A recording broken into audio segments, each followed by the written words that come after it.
around the world, central bank digital currencies are either in pilot scheme or executive order stage in the States, or they're floating under the radar. Every person that I come in contact with in the public, I ask them, do you know what a CBDC is or a central bank digital currency? And nobody knows.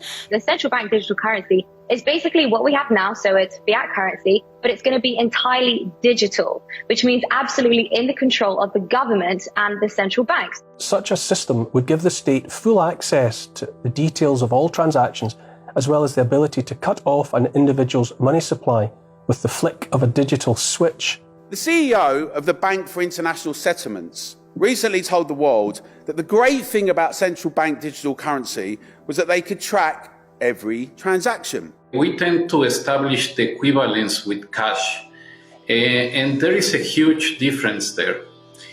For example, in cash, we don't know, for example, who's using a $100 bill today. We don't know who is using a 1,000 peso bill today. A key difference with the CBDC is that central bank will have absolute control on the rules and regulations that will determine the use of that expression of central bank liability. And also we will have the technology to enforce that. What he just told you is if you're not allowed to buy chocolate, your money won't work to buy chocolate.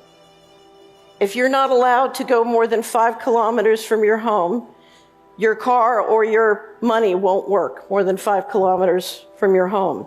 And those rules can be dictated and controlled at a phenomenally central level. Central bank digital currencies are programmable. So it essentially means that it's a much easier way to push agendas, political agendas. For example, the World Economic Forum is talking about implementing a carbon allowance. So every individual will be given a certain amount of carbon that they are allowed to emit into the atmosphere.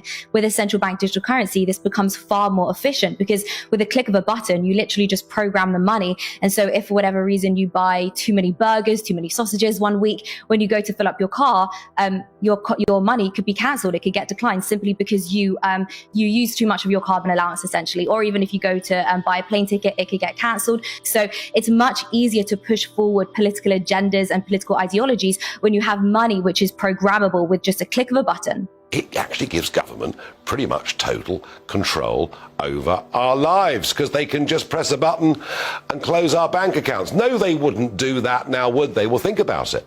Those Canadian truckers, they were legally and lawfully going about their business driving trucks, but legislation came in demanding that unless they'd been double vaxxed, they couldn't continue in their cabins doing long-distance lorry driving. And they protested, and in the end, their bank accounts were closed down by the Canadian government. Canadian Prime Minister Justin Trudeau invoking emergency powers against the truckers who are protesting vaccine mandates. Banks can now freeze their personal accounts. If your truck is being used in these illegal blockades, your corporate accounts will be frozen. With a central bank digital currency, if you do not hold the correct opinion, and if you're not a good citizen, then absolutely that money will be programmed to be used against you. Our previous Chancellor, now unelected Prime Minister, Rishi Sunak, is clearly a big fan. Central bank digital currencies could be a digital version of money, a bit like a digital banknote. It's all part of the wider story of digital innovation that has delivered benefits to millions around the world and in the UK. What would the benefits be to the general public? Ease of use, I think, would be the only benefit. Convenience. Convenience, and that's how they're going to sell it. The arguments for it are clear. It'll be quick, easy, cheap to transact. There'll be no problems at all, no loose change lying around. There'll be lots and lots of arguments for it. But they won't tell you everything else. They won't tell you how it will be programmed. They won't tell you that it's a spy coin. They won't tell you that they're trying to phase out cash and that they want to track absolutely everything that you're doing. The cons definitely outweigh any type of pros when it comes to, programming it for benefits and things like that. Because the money can also expire. Not enough people talk about that. During times of economic uncertainty, central banks like to print more money in order to stimulate the economy. But we could get to a point where instead of printing money, they say, well, if you don't spend 10% of your savings in the next 3 months, then this money is going to expire simply because they need that money to change hands. If I want to double taxes and just take it out of your account, no problem. They can take your taxes out without you having to bother to pay. They can decide what comes to them first. This is Richard Werner, the top academic scholar in the world on central banking. Also, they never talk about the nature of this CBDC. What is it actually going to look like? They never talk about that. Right. But I heard one European central banker tell me what it's going to look like. He saw it. He was invited to one of the old central banks in Europe that are very much promoting this. They showed him. And, he's a top, executive director of another central bank in Europe. And there's no reason to believe that he was telling me a story. And he was around this large and would be implanted under your skin. So that is the plan. I had a friend, Nick Rockefeller, who was one of the Rockefeller family. And one of the things that we used to talk about was the ultimate plan of the banking industry, what they wanted to accomplish. The ultimate goal that these people have in mind is to create a one world government where everybody has an RFID chip implanted in them. All money is to be in those chips. There'll be no more cash. And this is given me straight from Rockefeller himself. This is what they want to accomplish. And you become a slave. You become a serf to these people. That's their goal. The goal of this manipulation, and has been for a very long time, is to get the world population to see as a good idea, or the only option in given circumstances that are manipulated into place, the creation of a one world government, a world central bank which would administer all financial transactions on the planet, a world currency which wouldn't be coins and notes, it would be merely electronic, cashless society for which there are fundamental implications for freedom, and a microchipped population linked to a global computer, the latter of which sounds bizarre to many people on first hearing, except that we are ridiculously close to it and the technology already exists. Tony Danner is standing at a new frontier in technology. The chip in his hand allows him to start his car, open doors, log onto his computer, and buy snacks in the break room, all with just a swipe of his hand. You scan it at the kiosk, it comes up on the kiosk, and then to finalize your payment, you'll put your RFID chip.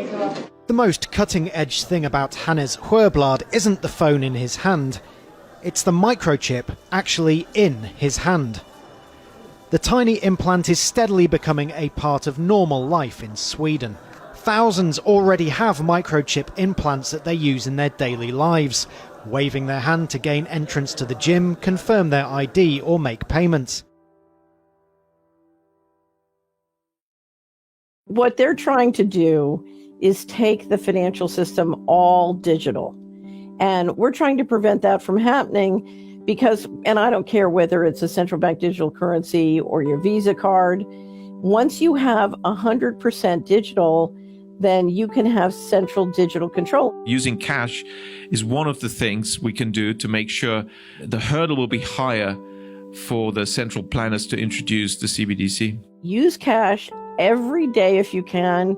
If you can persuade 10 members of your friends and family to do the same, and then persuade 10 members of their family or friends, and we spread this virally, there would be a revolution. We have the power individually to shift the entire state of affairs. We have the power to stop this. We do. The only way this can succeed is if people like you and people like me sit on our ass, sit on the couch, don't get up, don't show up, and go along with it. If you look at the global control grid, it is us, we the people, who are financing it.